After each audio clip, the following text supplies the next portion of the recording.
My name is Martina Musteen, and I'm the Charles Hostler Professor of Global Business at San Diego State University in the Fowler College of Business. And I am extremely pleased to have here Dr. Nabil Arash from Progenesis, the CEO and founder of Progenesis, to talk to me about your company and particularly about your international successes. Nabil, in a few sentences, tell us about yourself and about your company, what it does. Thank you so much for visiting us. It's a true pleasure to see a teacher from San Diego University, a teacher that I have studied under, and it's always a pleasure to see you here at Progenesis. A little bit about me. I am by background or by training, I am a molecular geneticist that happened to also be interested in business. So I am a hybrid PhD on molecular and cellular biology, but I also have completed my MBA at San Diego State University in 2010. The company was founded in 2015 as a San Diego-based company, and then quickly became a company that is operating in the U.S. territories, including East Coast, West Coast, and at some point in our growth, we have realized that there is a bigger need for patients to access our diagnostic solution beyond the United States, and especially in countries where reproductive genetics is not available. And that's where we started looking at other countries. Now we have expanded just lately, a year ago, we have expanded in other countries that I can talk a little bit more about maybe in the next questions. All right. Yeah. Just tell us a little bit more. What specifically does your company do? Yeah, so we are a reproductive genetics company. So what we do is we assess embryos. So patients that are struggling with infertility, most of the time they don't do anything about it. But then when time comes, they will visit a fertility center to try to conceive through in vitro fertilization. One of the primary reasons why couples cannot conceive is either age. So advanced maternal age is an important factor that impacts fertility. There are other conditions, genetic conditions, that also can play a role there. But what we try to do is we try to solve that problem of age, because with age, the frequency or the likelihood of having an egg and a sperm that is chromosomally normal that can continue to develop in the pregnancy is very small. So for example, in 35 years old patients, it's probably 65% likelihood of having a normal embryo with the natural conception. But if you go to 41, 42, it becomes less than 15% or 20%. So what we do is we work together with fertility centers to test a small material of that same embryo that is used for pregnancy. So we test only a few cells that are on the outside layer that typically will contribute to placenta, so it's not impacting the health of the baby, but they will give you enough answers to try to decide what embryo to transfer, which one is chromosomally normal, which one is more likely to lead to a baby. And how many countries are you now present in? We recently expanded in Brazil. So we incorporated a company and a laboratory in Sao Paulo, Brazil. But and then earlier in that same year, we expanded in India, in New Delhi, in India. At some point during that course of developing the lab, we also started a data center in Chennai in South India. And in the last month or so, we started the expansion in Turkey and in Spain. Wow. Yeah, So when was the first expansion? When the uh, Indian? it was India and then Brazil. And what year was it? When? Just a year, just Wow. last year. All these expansions are happening within Wow. a year or year and a half. Yeah. So how do you decide which countries to approach? Number one is the need. The need and the size of the markets. The size of the market is a reflection of the need, right? So if you go to Brazil, there are approximately 50 to 60,000 cycles per year, meaning that 60,000 treatments per year for fertility. But if you go to India, there are maybe 250 to 300,000 cycles per year. India is a super large market for fertility treatments, but is untapped, and options for reproductive genetics are very limited. Turkey is another place that is, oh, very popular in fertility treatment. There are patients that comes to Turkey from other countries, and a patient that within Turkey. And so primary decisions is how much need is in there. For countries or with limited number of cycles, we go there. We do educate the fertility specialists and the embryologists who are involved in the treatments, and we do a lot of outreach and science communication, and we serve them from the U.S. locations. So we still have patients coming from Panama and from Colombia and from other countries.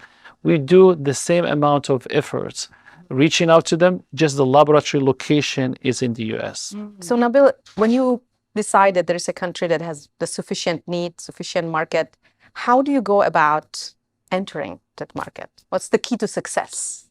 Yeah, so entering a new markets requires understanding how the market works and what are the main players, what are current competitors.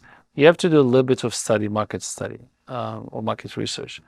And then the incorporation is more of a legal process. There are companies in pretty much every country that will help you incorporate, and they will help you run your tax return and do some minor HR functions. And so those are companies that are designed to help a new company enter the markets. And we've seen them in India, we've seen them in Turkey, we've seen them everywhere. Yeah? Now, how do you become successful? Number one is you have to have something of value to offer. And you have to make sure it is communicated clearly to the end user. And then there is enough distinction between what you offer and what they have seen. Building a successful operation relies on local players. You have to involve the local community, hired qualified individuals who have good understanding of the markets, on a good understanding of the technology, etc., and then give them the support and all that. So the team is a very strong component of the success. When you bring a technology that is good enough for the market, that is innovative, that has components that have not been offered by other competitors, and then you have a good team and you have a good approach to markets, because the approach to markets is also it may sound obvious, but it really isn't. So for example, one of the way we brand our company is through science and science communication. So we sponsor conferences, we we bring our speakers to talk about science, and we become part of the social fabric. We're not this unknown company that is coming from the US. We're actually part of the community that is trying to solve a problem. One of it could be infertility and aspects related to infertility. So we become a contributor in some ways. And that's how we get the trust of the community, because at the end, you are working with medical professionals, and and clinics, and you have to build that relationship with them to be able to be successful. Interesting. So do you see that, I mean, you have to have those hard skills, technical skills, but also there's the soft side of building the 100%. business. Yeah, 100%. Because at the end is human to human, relationship, right? So to have a trusted partner, or to build that trust in that relationship, you have to interact with them and you have to know them into a deep level. And I think that we accomplish that by going to that country, organizing social events. We do conference participation. We talk about our science. We help them. We have done workshops lately in Colombia. We've had in Panama. We have workshops. We actually train local embryologists, perform a biopsy, and all the things like that. And so when you are offering something of value, training and education, you are in a position where you are building that trust relationship, and you're coming off as an expert. Yeah. And I guess, would you say you have to be there? You have to be in the country. It's not something that can be done over Zoom. No, absolutely not. You have to interact with people, and you have to have hands-on, collaboration, and you have to be there physically for sure. Yeah. Looking back now in the past 8 years, is there anything you would have done differently? Are there any lessons learned maybe that you might like to talk about? Yeah. So what I would say is the company took a completely different direction than a conventional startup. In a startup environment, you have a good business idea and a prototype, and you try to raise funds to run that operation, and with the hope that you're gonna grow the market, and you go for a second round and the third round of investments.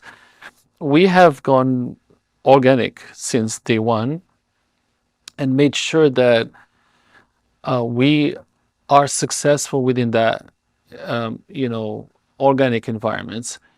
So we have not tried to seek any investments whatsoever. So that gives us a lot of independence in terms of decisions, and something about Progenesis is we're not necessarily driven by financial aspects. We're trying to build a good products first.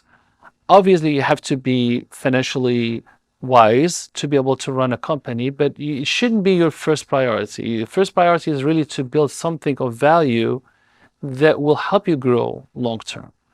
And so, to your question, what we would have done differently, I wouldn't have chosen a different path, because growing a company takes time. So if you try to grow a company, you have two options. You can seek external resources and then go for a very quick path. We have seen companies do that. Some of them succeed, some of them don't. But when you're building a company and you're going organically, you have higher chance of succeeding, because every decision that you're making is based on a realistic picture. And I think that's what I would say. I wouldn't change that. How soon we would have approached the market, that maybe we could have approached it a little sooner. But again, we were trying to build enough confidence and enough resources to be able to go exponentially and expand. So I wouldn't really change things much.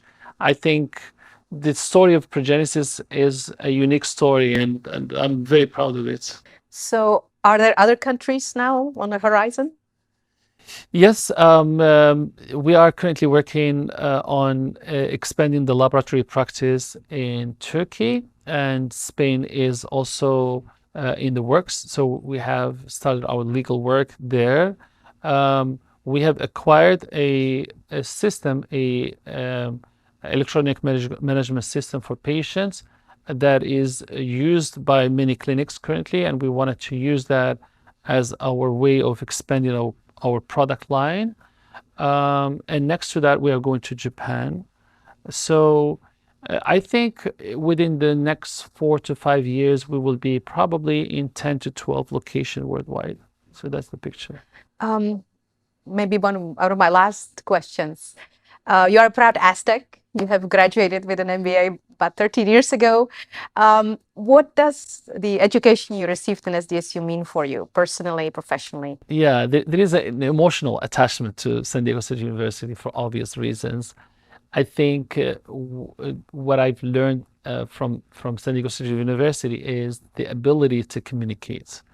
Um, because you can learn marketing concepts and business concepts in books, but really that community, San Diego State University, that community that exists there, and how they help each other and how they help you improve your communication skills, because I really had teachers who have helped me in that. And so as a scientist, you don't necessarily have the best approach when it comes to communication. So I went from being a scientist to being an entrepreneur. So everything that I've seen at San Diego State University was a learning experience for me, and I'm very appreciative to that. That's wonderful. Last one, any then maybe advice to current students who maybe are aspiring to be entrepreneurs, international entrepreneurs? Any words of wisdom? Well, yes, it's pick the field that interests you the most, that you are in love with, and the rest is just work. Be consistent and don't give up too quick. Things don't come too easy, but if you work with consistency, you can certainly see results. And if you feel the first time is not a problem, you can try one more time, 2, 3 times. But I think as far as international business, that's to me, it's a second step level. It's like a second level business practice. It's easier to do business where you are because you know the social components and you know people, and it's easy to navigate. But when you go to another country, you have to rely on experts there to help you do that. And to rely on them, you have to have enough resources. So that's why we, at Progenesis, we grew locally and then nationally, and then we expanded. So, but if you have a lot of resources, then you can start internationally. Yeah, yeah, Okay. yeah. Nabil, thank you so much. It was such a pleasure, and I wish you and Progenesis all the good luck. Thank you so much. Thank you for seeing us.